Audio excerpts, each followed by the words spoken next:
इस कार्यक्रम के पुण्यार्जक हैं श्री सुशील जैन, श्रीमती सुशीला जैन, मोदी नगर, गाजियाबाद, उत्तर प्रदेश।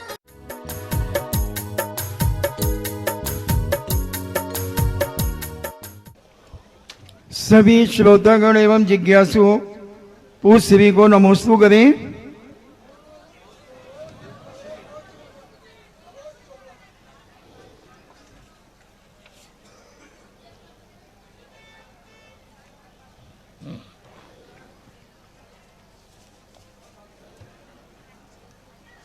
अजीत जैन पथरिया से पूछते हैं, नमोस्तु गुरुदेव। अभी कुछ दिन पहले एक हाथी ने श्री सम्मेद शिखर जी में मध्य रात्रि में चंदा प्रभु टोंक से पारसनाथ टोंक तक की जो दुकानें थी वह तोड़ दी। तो क्या यह हाथी तोड़ सकता है या फिर कोई देवी शक्ति के द्वारा यह घटना घटी है? क्योंकि महा अतिशयकारी तीर्थ क्षेत्र है, सिद्ध क्षेत्र है। देवता निरंतर सम्मेद शिखर की वंदना करते हैं और जब क्षेत्र पर अशुद्धि आदि हो रही है तो देवी प्रकोप भी हो सकता है और हाथी का रूप लेकर के वो इस प्रकार की हिदायत तुम्हारे लिए दे रहा है। समझ जाना चाहिए, सबको चेतना चाहिए।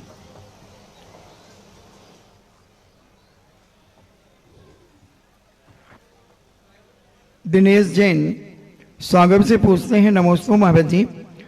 अगर किसी दुकान का नौकर सेठ का विनाश कर देता है तो उस नौकर की क्या गति होगी? वो तो दुर्गति है ही, क्योंकि नौकर आज नौकरी कर रहा है, कल उसकी ऐसी दशा होगी कि उसको नौकरी भी नहीं मिलेगी। जो नौकर या दास अपने मालिक के प्रति बुरा भाव करते हैं वे एक दिन नौकरी लायक नहीं, मजदूर बनते हैं या फिर भिखारी बनना पड़ता है। ऐसा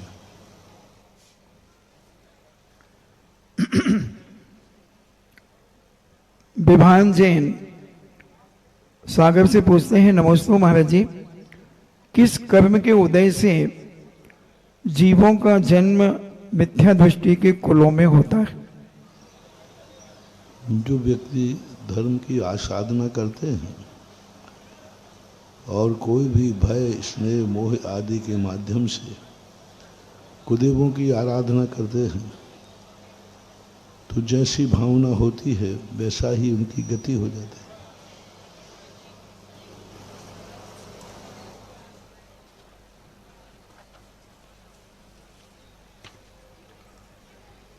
Yashwant Jain retired officer GST Lalitpur से पूछते हैं, जगत पूज्य गुरुदेव के चरणों में बारंबार नमोस्तु।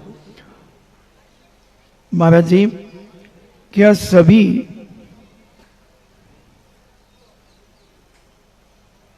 दिव्य प्रतिक्रमण और भाव प्रतिक्रमण में क्या अंतर है? दिव्य नहीं होता, द्रव्य प्रतिक्रमण। भाव नाम का कोई प्रतिक्रमण नहीं होता, भाव पूर्वक प्रतिक्रमण होता है। द्रव्य प्रतिक्रमण करेगा, एक भाव रहित द्रव्य प्रतिक्रमण है और एक भाव सहित द्रव्य प्रतिक्रमण है। भाव प्रतिक्रमण द्रव्य प्रतिक्रमण के बिना होता ही नहीं।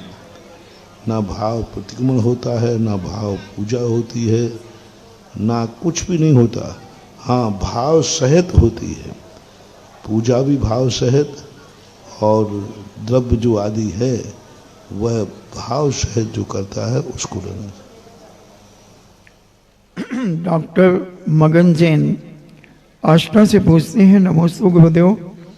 जिन कल्पी पूज्य मुनिराजों की किस प्रकार की साधना होती है और किस प्रकार से उनकी चर्या होती है?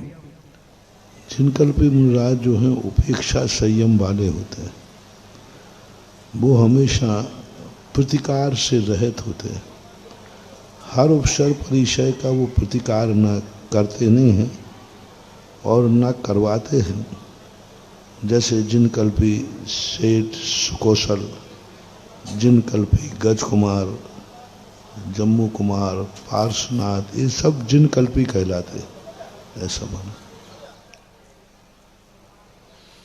अशोक जैन मुंबई से पूछते हैं, नमस्ते गुरुदेव, हमें किसी की सलाह लेने का भाव नहीं होता, लेकिन हर बार मन किसी का बुरा सोचता है। हम आदमी को ईर्ष्या करने की हानि भी बताते हैं, और हम अपनी गलती को कैसे सुधारें कि दूसरों को ईर्ष्या की गलतियां तो हम बताते हैं, मगर स्वयं हम दूसरों की बुराइयां सोचते रहते हैं। देखो, ये आपकी एक बहुत बड़ी कमजोरी है। जो दूसरों में बुराइयां देखता है वो कभी अच्छा नहीं बन सकता। हमेशा सामने वाले की अच्छाइयां देखो। कोई एकाध बुराई के कारण हम सारी अच्छाइयां ढांक दें तो तुम कभी अच्छे नहीं बन पाओगे। छिद्रान्वेषी कहलाता है। इसका काम है हमेशा, अनेक श्रोताओं में एक श्रोता होता है जो मात गंदगी को ही ग्रहण करा, गौच के समान। और अनेक लोग होते हैं जो भैंसे के समान होते हैं, जो मचाते हैं। घर में रहेंगे तो घर में कलह कराएंगे, उनको शांति पसंद नहीं है। समाज में मचाएंगे, देश में मचाएंगे, सब जगह कमेटियों में जाएंगे तो कमेटियों में मचाएंगे। ऐसे लोग जो हैं भैंसे के समान होते हैं और वे मर करके ऐसी ही पर्यायों में जाते हैं। तो इस प्रकार की तुम्हारी विचारधारा है, ये तुम्हारे लिए बहुत हानिकारक है। थोड़ा सामने वाले को गुण देखना स्वीकार करो और शांति का वातावरण बनाने का प्रयास करो। गुणांश जैन सांगनेर से पूछते हैं, नमस्ते महाराज जी, एक वैरागी को कौन से ग्रंथों का स्वाध्याय करना चाहिए जिससे वह अपने वैराग्य को सदा दृढ़ बनाता रहे? वैराग्य के लिए सभी ग्रंथों की जरूरत है, सभी अनुयोगों को पढ़ने की जरूरत है। क्योंकि वैराग्य मात्र अध्यात्म पढ़ने से वैराग्य आता हो तो मैंने सुना नहीं है। जिन जिन लोगों ने सीधा मात्र अकेला अध्यात्म पढ़ा है उनको आज तक किसी को वैराग्य नहीं हुआ। 50 साल का तो मेरा सर्वे, 50 साल से देख रहा हूँ, जिन लोगों ने मात्र समय सार अकेला पढ़ा, अध्यात्म पढ़ा, उनमें से आज तक किसी को वैराग्य नहीं हुआ, बल्कि वैराग्य मिटवर गया। तो अकेला एक अनुयोग, चारों अनुयोग का ज्ञान जिनको है, मूल रूप से वैराग्य के कारण कर्म सिद्धांत और चरणानुयोग बनता है। और प्रथमानुयोग सपोर्ट करता है, बोधि समाधि निधानम बोधति बोधा समीचीनम। बोधि और समाधि का निधान है प्रथमानुयोग। पूज्यवर समंत भद्र महाराज का कथन है। चरणानुयोग का एक बड़ा विचित्र परिभाषा बताई। तुमने वैराग की बात की, वैराग का अर्थ चारित्र है। तो उन्होंने कहा है कि वैराग चरणानुयोग से चारित्र की उत्पत्ति, चारित्र की वृद्धि और चारित्र का संरक्षण, ये तीन हेतु दिए। जिनको वैराग्य चाहिए, चारित्र की उत्पत्ति चाहिए तो चरणानुयोग पढ़े। चरणानुयोग पढ़ने से चारित्र की उत्पत्ति भी होती है, वृद्धि भी होती है और संरक्षण भी होता है। तो इस प्रकार के चारों अनुयोगों का ज्ञान हमारे लिए वैराग्य का कारण बनता है। ऐसा लोकेश जैन आधारताल से पूछते हैं, नमस्ते महाराज जी, भगवान के समोशरण में चक्रवर्ती के पहुंचते ही कई बार भगवान की दिव्य ध्वनि खेवती है और देवता आते रहते हैं, फिर उन देवताओं के आने जाने से भगवान की दिव्य ध्वनि नहीं खेवती, तो दोनों में क्या विशेषता है या दोनों में क्या अंतर है? देवता राजा नहीं है, देवता के सुधरने से कोई नहीं सुधरता। देवता की कोई बात मानता नहीं है, उसके पास कानून नहीं है, हुकूमत नहीं है। चक्रवर्ती के पास हुकूमत है, आदेश है, सबको मानना पड़ता है। चक्रवर्ती ने कह दिया राज्य में कोई मांसाहार नहीं करेगा तो नहीं करेगा, कोई शराब नहीं पिएगा तो नहीं पिएगा। राजा के चक्रवर्ती के बाद हुकूमत है, आदेश है, प्रजा उसको मानते हैं, उसको दंड देने का भी अधिकार है। दंड देने का जिससे अधिकार होता है वह कई लोगों को सुधार सकता है। देवता किसी को दंड नहीं दे सकते, देवता देवता को दंड नहीं दे सकता, देवता देवता के ऊपर हुकूमत नहीं चलती, वहाँ नियोग चलता है। कोई देवता किसी को दंड देना चाहे तो नहीं दे सकता। अन्यथा जब पारसनाथ भगवान के ऊपर 8 दिन तक कमठ नाम के देव ने उपसर्ग किया तो बाद में उसको सौधर्म को दंडित करना चाहिए था, उसको दंड देना चाहिए था कि तुमने 8 दिन तक भगवान को परेशान किया, नहीं दे सकते। यदि यहाँ चक्रवर्ती होता तो उसको दंडित भी करता। इसलिए चक्रवर्ती के हाथ में सुधरने और सुधारने की ताकत होती है, इसलिए चक्रवर्ती का पुण्य विशेष होता है हुकूमत की अपेक्षा से। साधिका जैन वहली पटना से पूछती हैं, नमस्ते महाराज जी, मर्यादा किसे कहते हैं और इसका पालन किस प्रकार से करना चाहिए? हम मर्यादा अनेक अर्थों में आती है। मर्यादा का अर्थ होता है अपनी सीमा, औकात। तुम अपनी मर्यादा में रहो। जिस क्षेत्र पर, जिस पद पर, जिस काल में जो कार्य करना है उसी कार्य को उसी समय उसी क्षेत्र में करना, अन्यत्र नहीं करना, ये मर्यादा है। और एक मर्यादा आता है एक्सपायर डेट, उसको भी मर्यादा बोलते हैं। खाने पीने की वस्तुओं में मर्यादा रखना। तो मर्यादा का कौन सा अर्थ आप जानना चाहते हैं, ये प्रश्न से स्पष्ट नहीं।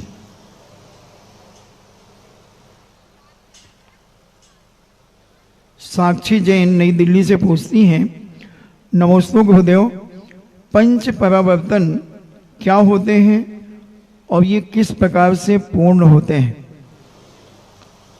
पंच परावर्तन का यही सामान्य अर्थ है कि इस संसार में व्यक्ति जितने प्रकार की पर्यायें हैं उन समस्त पर्यायों को बार बार पुनः पुनः धारण करता है। जितना क्षेत्र है सभी क्षेत्रों में जन्म और मरण करता है। जितना काल है प्रत्येक काल में जन्म और मरण करता है। परिणाम, जितने प्रकार के परिणाम हैं इन परिणामों को अनंतों बार प्राप्त कर चुका है। इस प्रकार का संक्षिप्त का परिवर्तन है। विस्तार से तत्वार सूत्र की टीका सर्वार सिद्धि के दूसरे अधिकार का मैं समझ सकते हैं।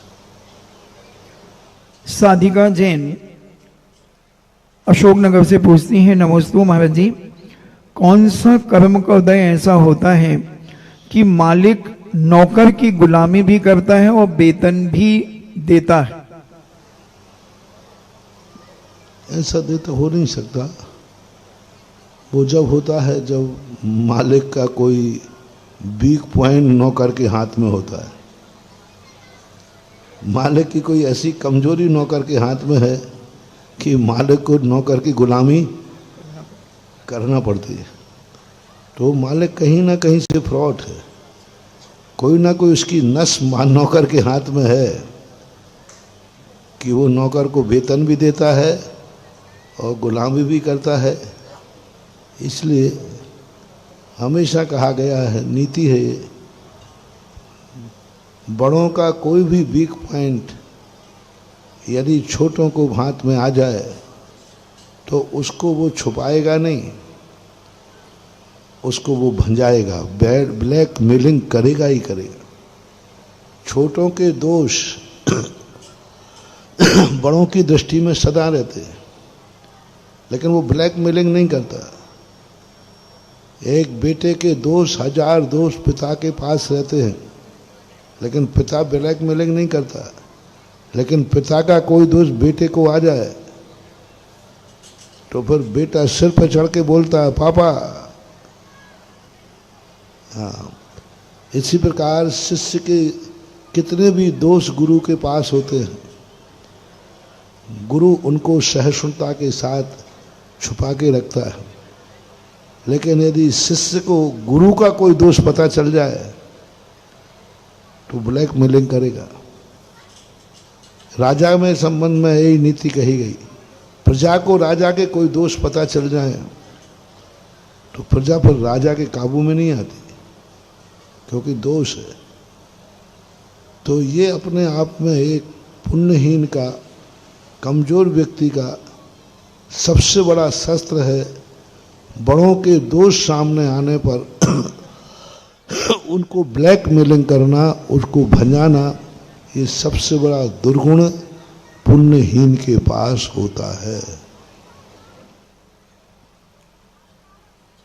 महेश जैन जबलपुर से पूछते हैं, नमोस्तु महाराज जी, श्री भगवती आराधना ग्रंथराज कौन सी शताब्दी का माना जाता है?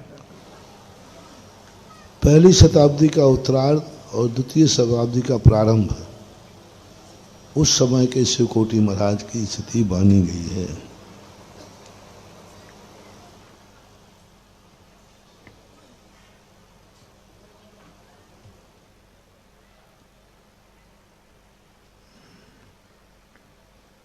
मनोज जैन दिल्ली से पूछते हैं, नमस्ते महाराज जी,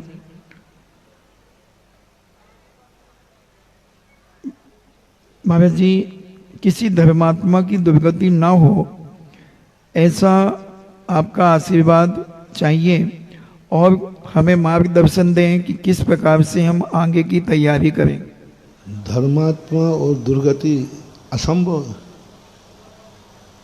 हो ही नहीं सकती। धर्मात्मा यदि है तो, और धर्म के नाम पर पाखंड है, धर्मात्मा है ही नहीं, तो सदगति का सवाल ही नहीं उठता। इसलिए धर्मात्मा को संदेह नहीं करना चाहिए, उसकी सदगति ही होती है। अब धर्म की आड़ में लेकर के यदि वो अधर्म कर रहा है, धर्म की आड़ में लेकर के यदि वो कसाय कर रहा है,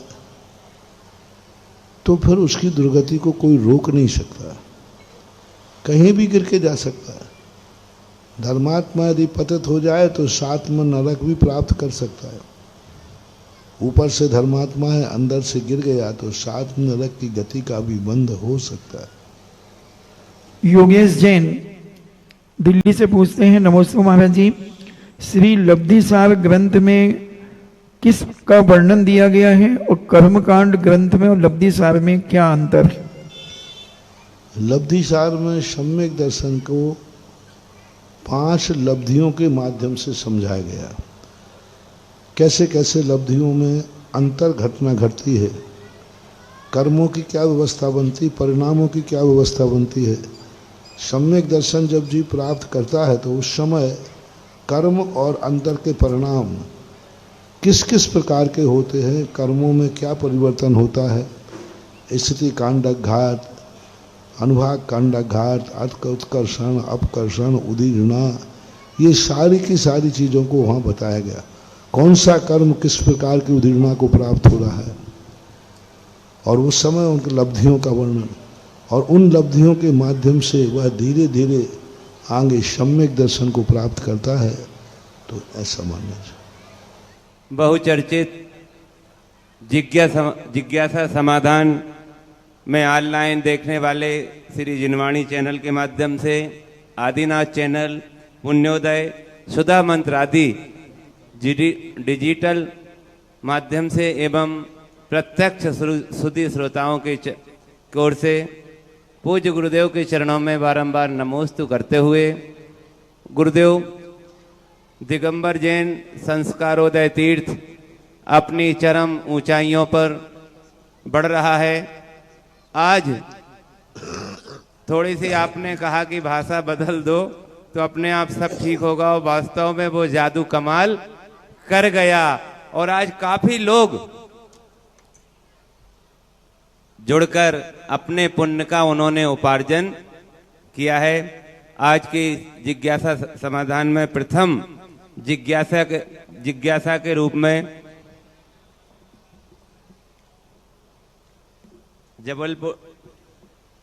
जबलपुर से हमारी नीलू भाभी अपना प्रश्न रखेंगी और उसके बाद तैयार रहेंगी कल्पना जी बर्गी। गुरुवर के चरणों में शत शत नमोस्तु। समस्त शुल्लक जी के चरणों में एक शामी। महाराज जी, मेरा प्रश्न है तो सर्वासिद्धि से, लेकिन फिर भी बिल्कुल व्यवहारिक उत्तर आपसे चाहते हैं और अनुग्रहित करें। और उसके बाद एक प्रश्न हम लब्धि सार से भी रखेंगे, लेकिन पहले ये प्रश्न बहुत जरूरी है। महाराज जी, लब्धि सार में कहा पूज्यपाद महाराज ने, जो आत्मा को पवित्र करे उसका नाम पुण्य है। जो आत्मा को पवित्र करता है वो पुण्य है। तो महाराज जी, सिद्धांत जो ज़्यादा सिद्धांतवादी, जिनको जीवन पर्यंत से पाप फल रहा, वर्षों से पाप फल रहा, पूरा परिवार पाप में संलग्न है, उसके पश्चात भी एक कैसा पुण्य का उदय जो आत्मा को पवित्र कर रहा है, उसका नाम हम पुण्य की क्वालिटी में उसको रखेंगे कि नहीं रखेंगे? दूसरा प्रश्न ये महाराज जी कि दूसरों के हिस्से को हड़प करके और बड़े बड़े दान लिखवाना, बड़ी बड़ी समाज के बीच में आना, कमेटियों में आना, ये कहाँ तक उचित है? तीसरा प्रश्न ये महाराज जी, एक ही करो, नहीं बहुत लोग हैं। हाँ ठीक ना, हमने महाराज से आगे ले ली थी आज। हाँ। अब मेरा प्रश्न ये है महाराज जी, लब्धि सार से है। तीनों प्रश्न का उत्तर भी एक साथ देंगे ना महाराज जी। महाराज लब्धि सार से, लब्धि सार में जो प्रायोग लब्धि में अंता कोड़ा कोड़ी सागर की स्थिति, अंता कोड़ा कोड़ी सागर का बंध और सत्तागत भी अंता कोड़ा कोड़ी, तो ये क्या प्रायोग लब्धि में ही संभव? इसके पहले कोई शुक्ल लेश्य आदि वाला होता है, तो क्या वो सत्तागत कर्म को भी अंता कोड़ा कोड़ी कर सकता है या नहीं कर सकता, या नियामक नहीं है? पहला प्रश्न है पुनाति इति पुण्यम। ये भावात्मक प्रश्न है, भावात्मक रूप है। लेकिन पुण्य के दो रूप होते हैं, एक भावात्मक होता है और एक कर्मात्मक होता है। आज जो पुण्य की चर्चा जो है, इतना पुण्य जीवन तो क्या जन्म जन्म तक भी पुण्य चल सकता है। पूर्व में उठा के देखो उसने पुण्य कितना किया है। रावण का पुण्य देखो, पूरे जीवन भर किमिक्षक दान दिया, किमिक्षक उसने धर्म के कार्य किए, अनुष्ठान किए। आज उसके पास जीवन भर सोने की लंका रही, अक्षय निधियां रही, तो अपन को दिखता है भले वो वर्तमान में पाप कर रहा है, लेकिन अतीत में उसने इतना पुण्य किया है कि उसके पुण्य के सामने वर्तमान का पाप फीका पड़ रहा है। कई व्यक्ति की बॉडी इतनी स्ट्रांग होती है कि वो कुछ भी खा लें उनको कोई नुकसान नहीं करता, सब पच जाता है। तो पूर्व भाव में उन्होंने इतना पुण्य किया कि वर्तमान में कितना भी पाप कर ले, वो कभी भी पुण्य के सामने सब फीका पड़ जाता है। अतीत के पुण्य की कहानी, और बहुत लंबा पुण्य करते हैं। जितने ये वर्तमान में पापी लोग होते हैं, रावण जैसे लोग होते हैं, ये अतीत के बहुत बड़े पुण्यात्मा होते हैं, और उस पुण्य के माध्यम से उनका होता है ऐसा।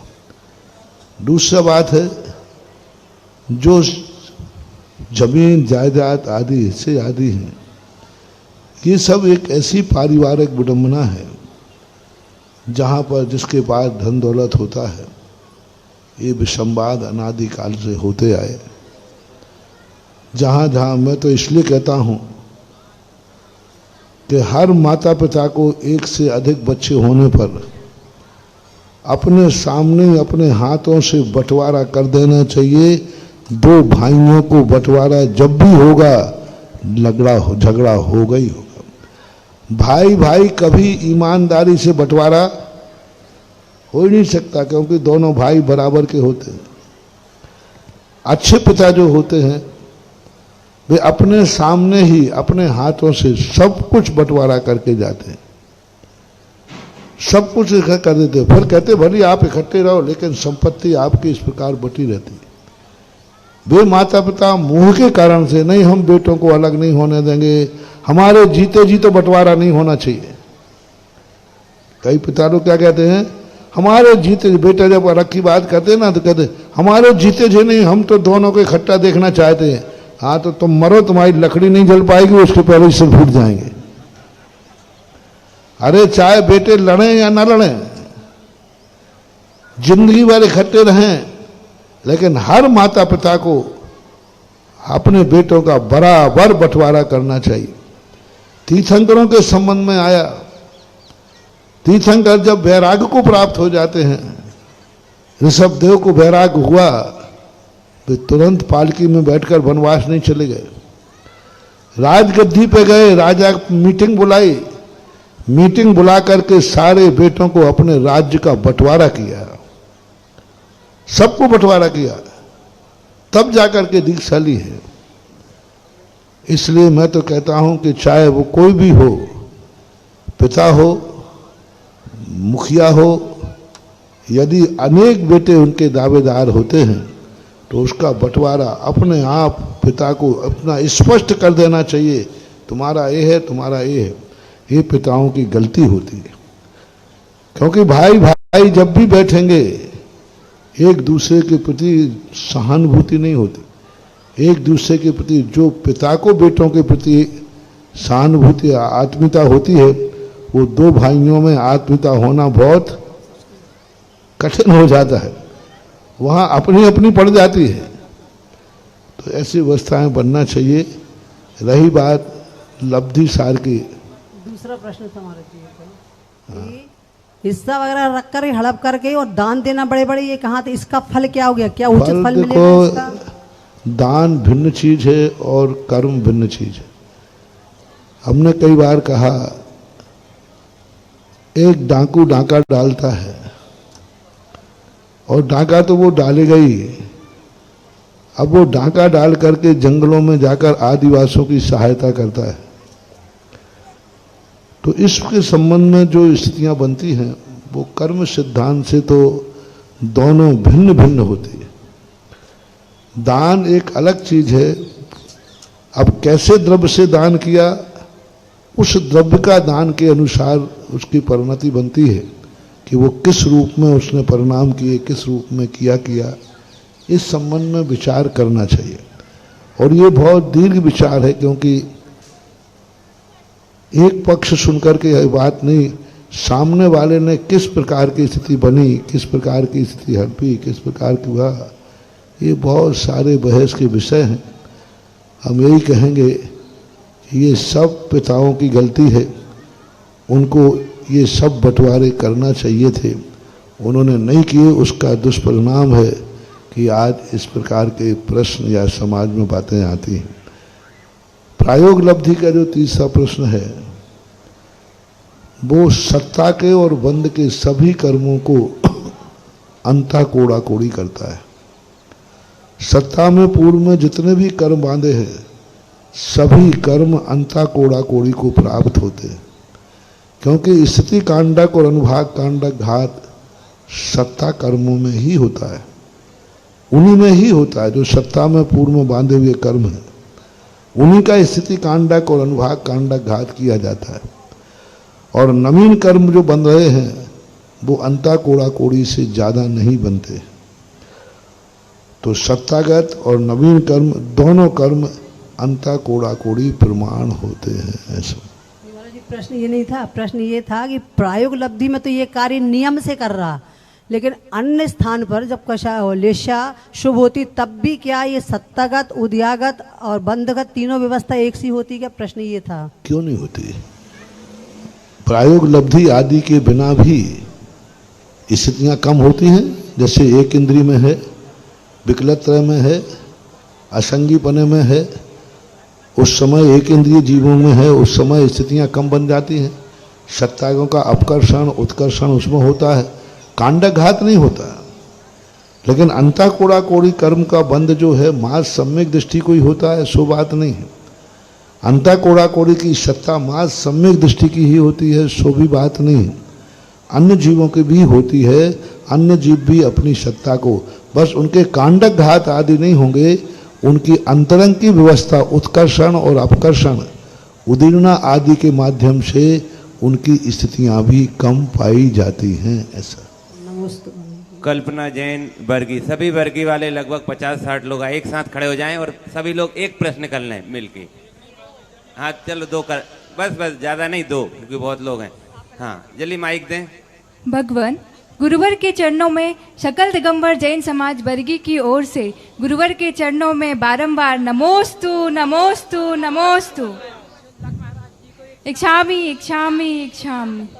भगवान, जब आप 2012 में बरगी में आए थे तब से हमारे बरगी की काया पलट हो गई है। हमारे बरगी में धर्म की धारा बह चली है। सभी घरों में सुख समृद्धि बरस रही है। सांगानेर के विद्वान पियांशु भैया जी के द्वारा पाठशाला भी चल रही है।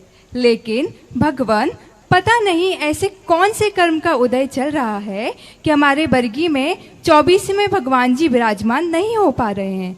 भगवान, आपने इतनी जगह का उद्धार किया है। हम बरगी वाले आपके चरणों में आग्रह विनती करने आए हैं कि भगवान आप हमारे बरगी का उद्धार कब करेंगे। नमोस्तु भगवान।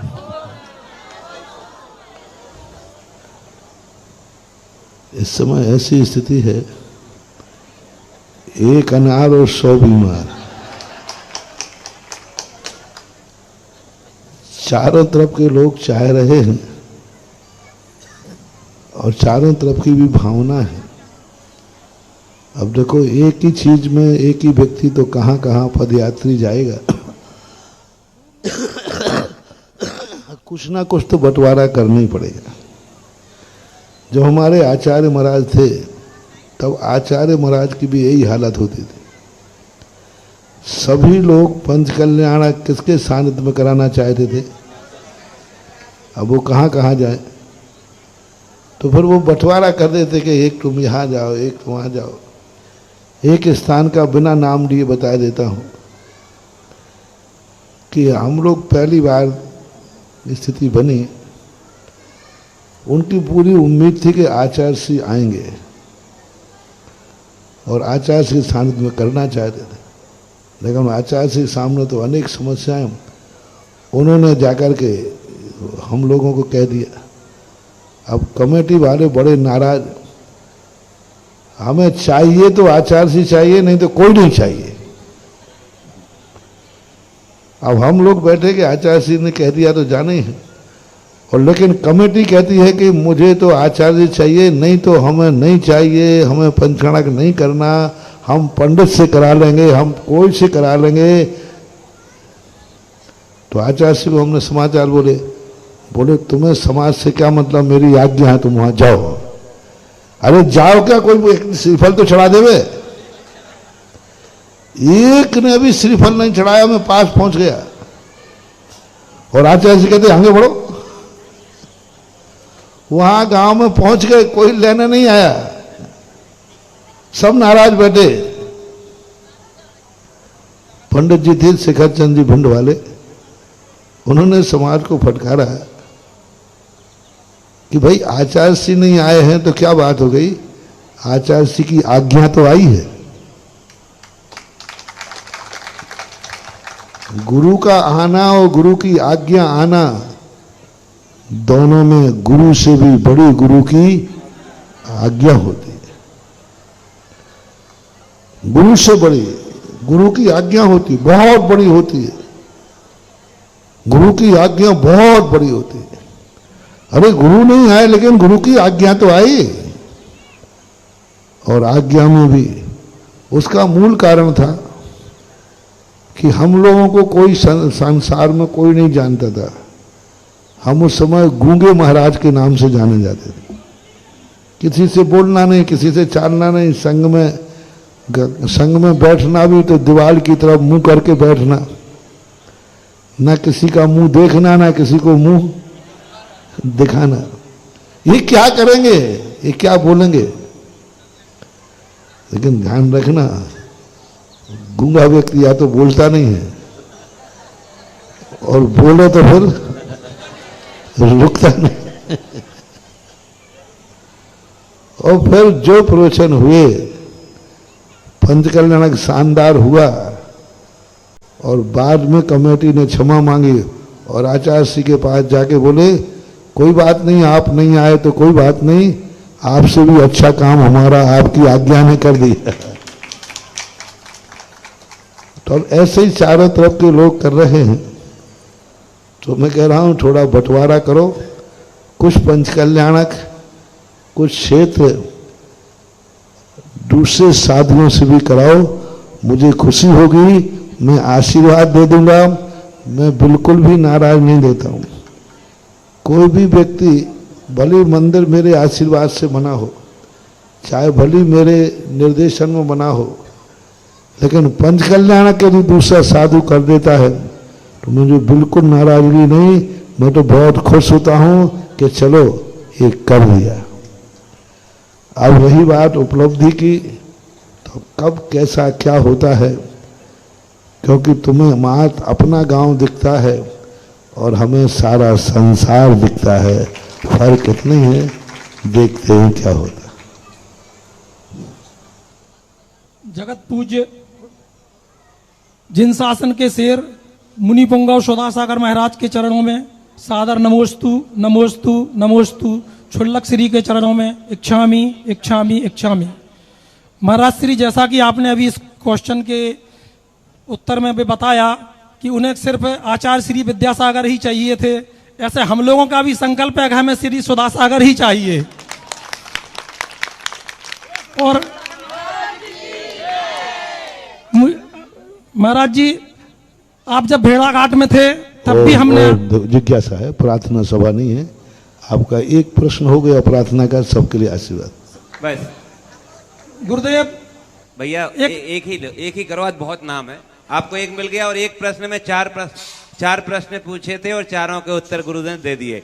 अब हमारे बीच में अशोक जी गंगवाल साड़म, जो कि शेखर जी के निकट हैं, वो आए और अपनी जिज्ञासा रखें। माइक यहाँ दे दो जल्दी, वहीं पहुंच जाओ सामने, जल्दी जल्दी, टाइम नहीं लगा भैया, टाइम नहीं है। यहाँ दो सामने दो, हाँ लो। और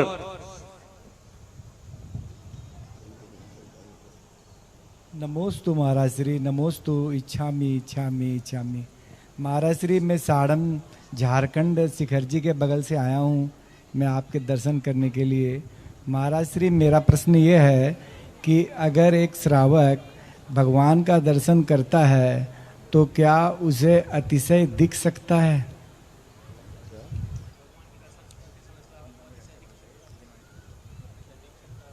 हम भगवान के दर्शन अतिशय देखने को ही करते हैं, और देखने की आंखें चाहिए। मूर्ति में भगवान है, यह अनुभूति होना ही तो सबसे बड़ा अतिशय है। कि मूर्ति आंखें कह रही हैं पाषाण है, और अंदर का जब नमोस्तु करते हैं तो साक्षात भगवान को करते हैं। गुरुदेव, संस्कारों श्री दिगंबर जैन संस्कारोदय तीर्थ लमेटा में, जहां पर 150 बीघा में एक भव्य विशाल मंदिर एवं 24 का निर्माण हो रहा है, आज जब उस भूमि पर चारों तरफ सीमांकन किया गया और उस पर पचरंगे झंडे लहराए गए, एक अद्भुत अकल्पनीय दृश्य सामने आया। और जब वो झंडे देखे, कितना बड़ा विशाल क्षेत्र बनेगा, एक कल्पना से भी परे होगा। और ये गुरुदेव का ही आशीर्वाद है कि आज कल यह शुभ अवसर आ रहा है आप सबके बीच में। मैं चाहता हूं कि कल कोई भी वंचित नहीं रहेगा। इसमें सारे लोग अपने अपने स्थान से बसें लगाएं, साधन लगाएं। यदि आप एक व्यक्ति को यहाँ लेके आते हैं और उसमें यदि व्यक्ति पार्टिसिपेट करेगा उस संस्कारोदय तीर्थ में, तो 17.5% आप उसका पुण्य आपके खाते में जाएगा। इसलिए जितनी भी गाड़ियां हैं सारी गाड़ियां लगा देना, बसें लगा देना, और कल का वह अनुपम दृश्य जब यहाँ से श्री जी उस स्थान तक जाएंगे और साथ में गुरुवर मुनि पुंगव सुधासागर जी महाराज अपने सत्संग सहित घट यात्रा में 200 कलशों में नीर क्षीर फुल कलश भरे रहेंगे और सौभाग्यवती महिलाएं उस कलश को अपने सिर पर रखेंगी। क्या अनुपम अलौकिक वह दृश्य होगा। और उसके बाद शिलान्यास गुरुदेव के प्रवचन, अभिषेक शांति धारा और शिलान्यास का कार्यक्रम संपन्न होता है। काफी नाम मेरे पास यहाँ पर आए हैं। आज देखिए कैसे चमत्कार होते। अभी तो तीर्थ क्षेत्र की शुरुआत शिलान्यास भी नहीं हुआ और कैसा चमत्कार हुआ। हमारे संतोष भैया लमेटा वाले जिन्होंने पहले परम संरक्षक के रूप में अपना नाम दिया था, जैसे ही वहां पर भगवान के सामने पहुंचे और मुझसे कहते हैं कि आज की शांति धारा मुझे करना है, फिर शांति धारा करना है, और जैसे ही गुरुदेव चौकी पर बैठे तो कहने लगे नहीं, अब मैं शिरोमणि सदस्य बनूंगा, और शिरोमणि सदस्य बनूंगा, और गुरुदेव के पैर पर जैसे ही उन्होंने अपने हाथ रखे और ऐसी अर्थिंग आई कि गुरुदेव अब मैं शिरोमणि सदस्य नहीं, मैं एक पूरा मंदिर बनाऊंगा त्रिकाल चौबीसी का। कैसा अद्भुत दृश्य उस समय हुआ और कैसी भावना प्रकट हुई, और उन्होंने घोषणा की कि एक मैं चौबीसी का मंदिर बनाऊंगा। मैं भी चाहता हूं कि जितने भी लोग यहां पर बैठे हैं वो सारे लोग इससे जुड़ जाएं, और एक एक मंदिर यदि आप नहीं बना सकते तो 101 कलश की राशि है, उसमें भी त्रिकाल चौबीसी है। यदि एक नहीं तो अपन तीन वेदियां, तो एक वेदी तो कम से कम एक वेदी में भूत भविष्य वर्तमान के 51 कलश में हम एक वेदी रख सकते, आजू बाजू भविष्य और भूत की मूर्तियां रखेंगे तो उसमें 31 कलश। और कल का वह अनुपम दृश्य होगा जब 5 शिलाएं पंच परमेश्वरी की प्रतीक, उन शिलाओं को मंत्रित किया जाएगा, और गुरुदेव का स्पर्श जब उन शिलाओं पर होगा तो उस शिलाओं का पावर बढ़ जाएगा, और वो शिलाएं अपने कर कमलों से आप उस मंदिर के मुख्य जो कि कुंडलपुर की तर्ज में वह मंदिर बनेगा, और जब आप उस शिलाओं को रखेंगे और जब मंदिर तैयार होगा और जब आप आएंगे तो ऐसा लगेगा कि ये मंदिर मेरा है, क्योंकि मैंने नींव का पत्थर बनके इसमें शिला रखी थी। 5 शिलाएं, राशि कोई ज्यादा नहीं है, 21,000 रुपए की राशि है 5 शिलाओं के लिए, और एक शिला के लिए 5100 रुपए। एक नाम मेरे पास अभी आया कि भैया जी कल हमारे परिवार से 5 शिलाएं हम रखेंगे, आशीष जैन, लालू, कविता जैन, नीतू जैन, मकरोनिया सागर, अनुपमा। देखो कैसी संयोजना होती है कि सारे परिवार को उन्होंने 5 शिलाओं में जोड़ लिया और एक संयोजना बना दी। सिवनी से भी हैं, सहपरा से भी हैं, मकरोनिया से भी, छिंदवाड़ा से हैं, और आकांक्षा दैन दानपति जबलपुर। किस प्रकार से संयोजन, और भी जिताज्ञा तमिसा दानपति, ऐसे बहुत से नाम मेरे पास आ रहे हैं। यदि आप लोग इस मंदिर से जुड़े और जब आप वह शिला उस मंदिर पर स्थापित करेंगे तो उसका अर्थिंग और उसका करंट आपके सबके, मैं नरेंद्र भाई को 1 मिनट का समय देता हूं कि नरेंद्र भाई 1 मिनट के अंदर और विशेष आह्वान आप आज, क्योंकि जैन समाज के यशस्वी अध्यक्ष हैं, उम्र छोटी है पर काम एक बहुत बड़ा है, सारे गुरुओं की कृपा दृष्टि इनके ऊपर है, तो यदि ये आह्वान करेंगे तो आसपास की समाजें और जुड़ जाएंगी, इसलिए मैंने सोचा इन्हीं को पकड़ के आह्वान करा देता। देखिए समय बहुत कम है, महत्वपूर्ण बात है। कल एक ऐसा चमत्कार यहाँ पर होने वाला है। गुरुजी चमत्कार तो मैंने आज भी देखा है। देखिए आसपास के क्षेत्रों में कहीं पानी बरस रहा, कहीं धूप हो रही है, लेकिन यह क्षेत्र ऐसा रहा ना तो धूप निकली और ना पानी गिरा। निश्चित ही इनके चरण जहां पड़ जाते हैं वहां चमत्कार अपने आप होते हैं। और कल एक चमत्कार और होने वाला है। कल श्री जी यहाँ से निकलेंगे, अन्नू भैया कह रहे थे, लेकिन अन्नू भैया यहाँ के मालगुजार श्री जी हैं, ऐसे वैसे नहीं निकलेंगे। चांदी के रथ पर, नवनिर्मित चांदी के रथ पर कल श्री जी की मंगल यात्रा यहाँ से निकलेगी। साथ ही साथ 108 कलश लेकर सौभाग्यवती स्त्रियां लेकर चलेंगी कलशों को, और साथ में साथ हाथी होंगे, घोड़े होंगे, रथ होंगे। एक अद्भुत दृश्य यहाँ पर निर्मित होगा। लेकिन यदि हम नहीं रहेंगे तो निश्चित ही हमारा सौभाग्य जागृत नहीं होगा। मैं निवेदन करूंगा, चाहे जबलपुर से आए हुए हों, चाहे बरगी से आए हुए हों, चाहे सहपुरा से आए हुए हों, चाहे आसपास के क्षेत्र के लोग हों, पिपरिया से हों, मनकेड़ी से हों, बेलखेड़ा से हों, चरगवा से हों, एक भी गांव के कल ताले लग जाने चाहिए। कल आपकी पूरी की पूरी समाज यहाँ पर उपस्थित होना चाहिए। हम चाहते ना गुरुदेव हमारे नगर में आए, तो कल आपकी परीक्षा है। देखते हैं कल कौन सी समाज पूरे बाहुबल से यहाँ पर उपस्थित होगी।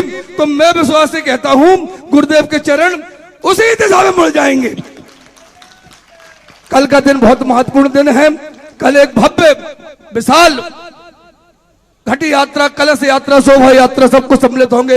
108 ध्वज होंगे, 108 कलश होंगे, ढोल धमाके होंगे, बैंड बाजे होंगे, भले ही ये संजोकारों क्षेत्र जो बन रहा है सभी के अतिथियों के मंडू भैया शुद्ध है, स्वादिष्ट और सुंदर भोजन की व्यवस्था यहाँ पर रखी गई है। एक अद्भुत दृश्य यहाँ पर संपन्न होगा, क्योंकि हम सभी मनोबल अपने तन मन धन समर्पित करके, और निश्चित ही क्षेत्र तो बन रहा है, बनेगा ही बनेगा, लेकिन हम क्षेत्र के किस काम आ सकते हैं, कल इसकी परीक्षा है। हम क्षेत्र को क्या कर सकते हैं, कल क्षेत्र को क्या समर्पित कर सकते हैं, वही आपके पुण्य को जागृत करेगा, आपके जीवन को धन्य करेगा। इसलिए सभी से एक निवेदन करूंगा मैं कि कल का दिन एक महत्वपूर्ण दिन है, कल रविवार का दिन भी है, सभी प्रकार की छुट्टियां होती हैं, कल का दिन सार्थक कर लें तो निश्चित ही कल का दिन सिर्फ मंदिर जी का शिलान्यास नहीं हो रहा है, ये मानना कि हमारे जीवन का शिलान्यास कल हो रहा है, और हम अपने जीवन की उन्नति यदि प्राप्त करेंगे तो कल के बाद आप देखना कि किस तरीके से आपके जीवन में उन्नति प्राप्त होगी। इसी मंगल भावना के साथ गुरुदेव के चरणों में सत नमन नमोस्तु। आसपास के लोगों को तो निवेदन इनने कर दिया, पर जो भी जिज्ञासु ऑनलाइन जिज्ञासा समाधान सुन रहे हैं वो भी यहाँ आ नहीं पा रहे, पर उनके भाव हैं कि मैं भी इस महोत्सव में सम्मिलित हूं, और वो भी काफी नाम मेरे पास आ रहा है। और समस्या एक है, वो कहते भैया जी अकाउंट नंबर दो, और अभी अकाउंट खुला नहीं। तो मैंने कहा चिंता नहीं करो, मैं पैसे तो ले लूंगा, पर कम से कम आप अपनी सिलाएं लिखवाते जाइए।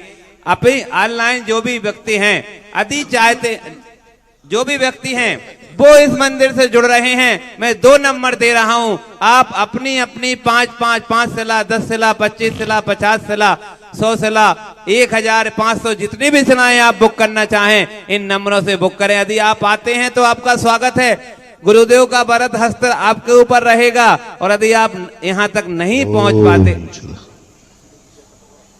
और वो नंबर है 7987926299, 7987926299। दूसरा नंबर है 9425388511। ये नंबर है, आप इन पर सिलाएं बुक कर सकते हैं। हमारे बीच में आज प्रशासनिक अधिकारी के रूप में doctor Sudhir Jain, deputy commissioner Bhopal, Adarsh Jain नायब तहसीलदार जबलपुर, थोड़ा आगे आ जाएं। और तीसरे हमारे आकाश जैन जीएसटी ऑफिसर हमारे बीच में गुरुदेव के दर्शन करने के लिए आए हैं। वहीं से नमोस्तु कर लें, भैया माइक दे दें, और अपनी जिज्ञासा रखेंगे।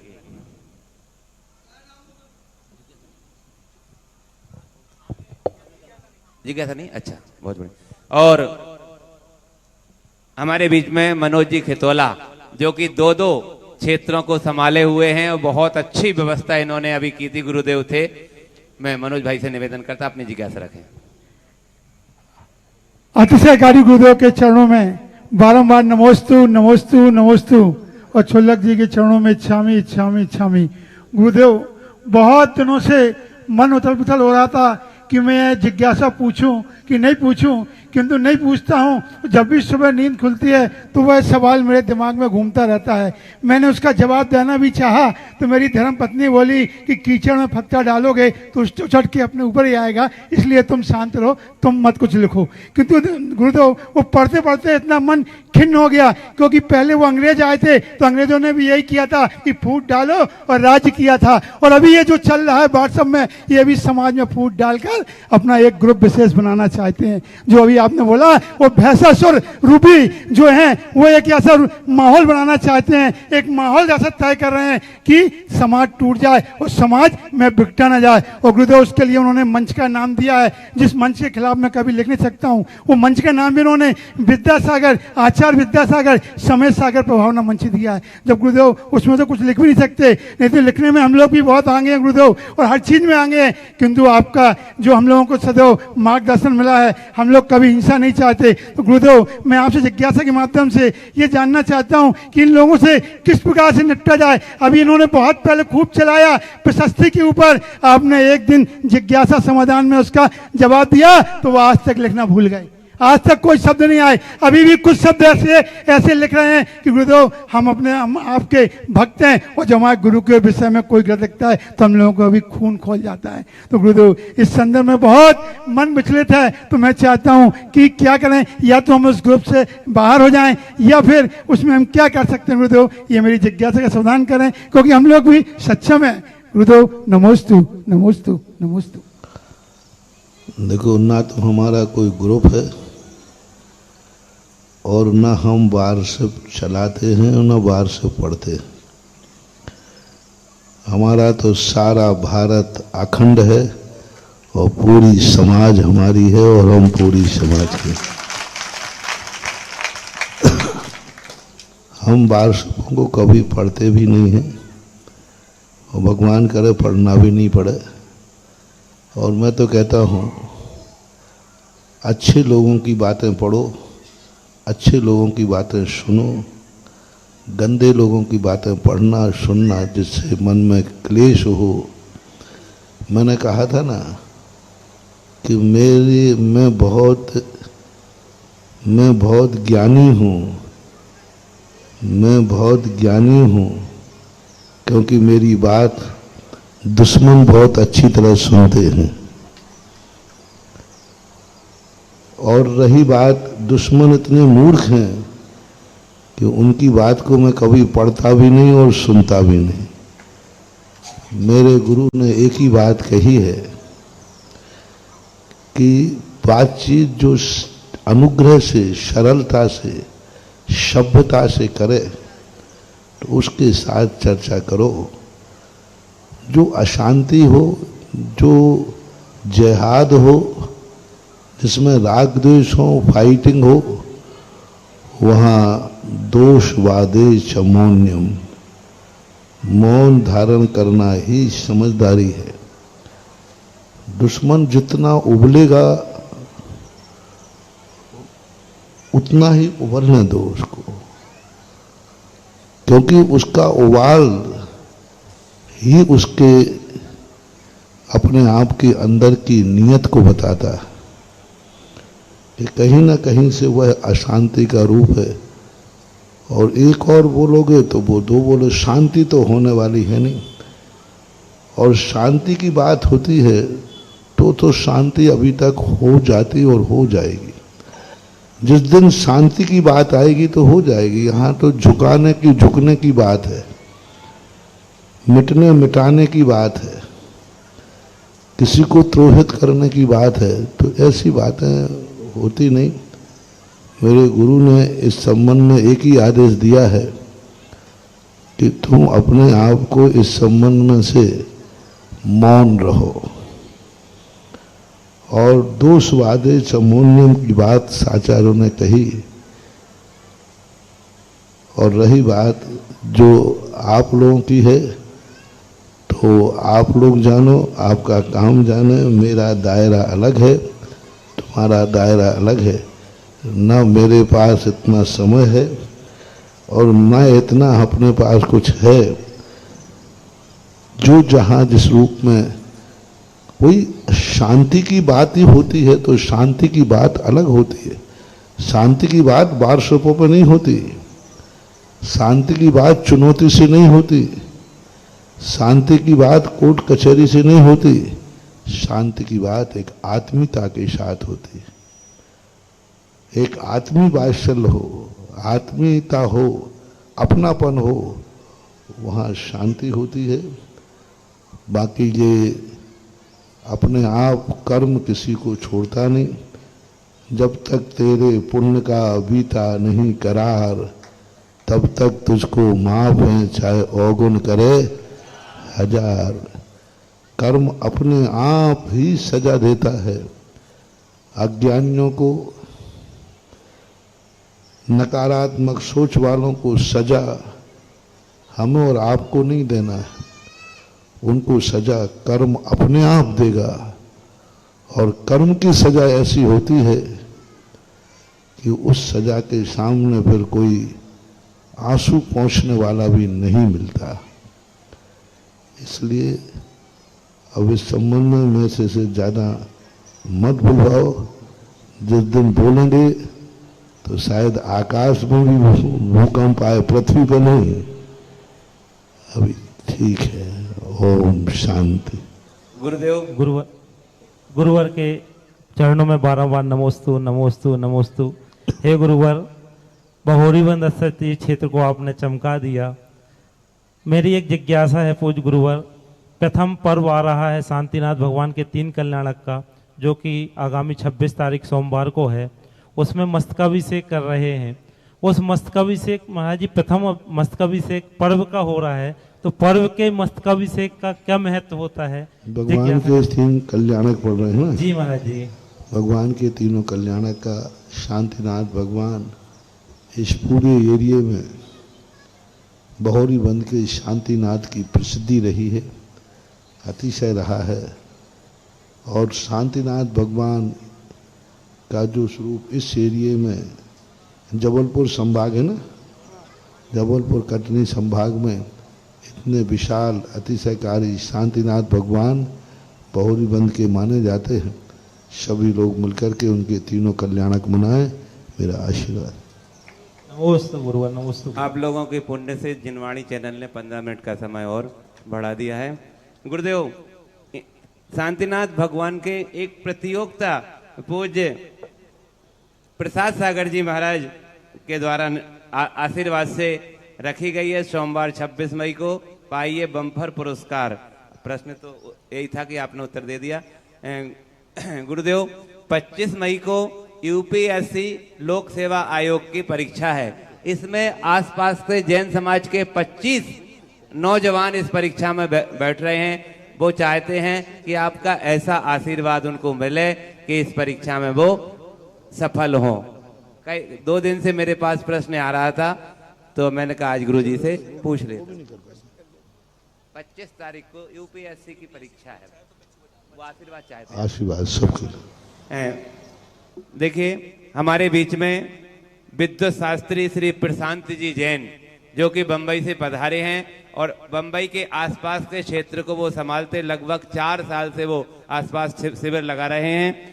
और हमारे जितेंद्र जी शास्त्री अहमदाबाद से, जो कि अहमदाबाद क्षेत्र को संभालते हैं। 1 जून से 8 जून तक वहाँ पर शिविर संपन्न होगा। और आज वो पोस्टर भी लाए हैं। मैं चाहता हूँ कि संस्कारोदय श्री दिगंबर जैन संस्कारोदय तीर्थ के पदाधिकारीगण यहाँ पर आएं और इस पोस्टर का विमोचन करें। शीघ्रता से जल्दी आ जाएं। संस्कारोदय तीर्थ के सभी, हाँ जल्दी आ जाओ टाइम। और संस्कारोदय तीर्थ आज जिन्होंने एक मंदिर का सौभाग्य प्राप्त किया है, ऐसे संतोष कुमार जी सपरिवार में उनको बुलाता हूं। भैया एक उनके संस्कारोदय तीर्थ के पदाधिकारी उनका सम्मान करना चाहते हैं। पूज्य मनीषी के चरणों में त्रिवार नमोस्तु, छुल्लक जी के चरणों में इच्छामि। हे गुरुवर, मुंबई महानगर में विगत 4 वर्षों से इन धार्मिक श्रावक संस्कार शिविरों का आयोजन आपके आशीर्वाद से हो रहा है। इस कार्यक्रम के पुण्यार्चक थे श्री सुशील जैन, श्रीमती सुशीला जैन, मोदी नगर, गाजियाबाद, उत्तर प्रदेश।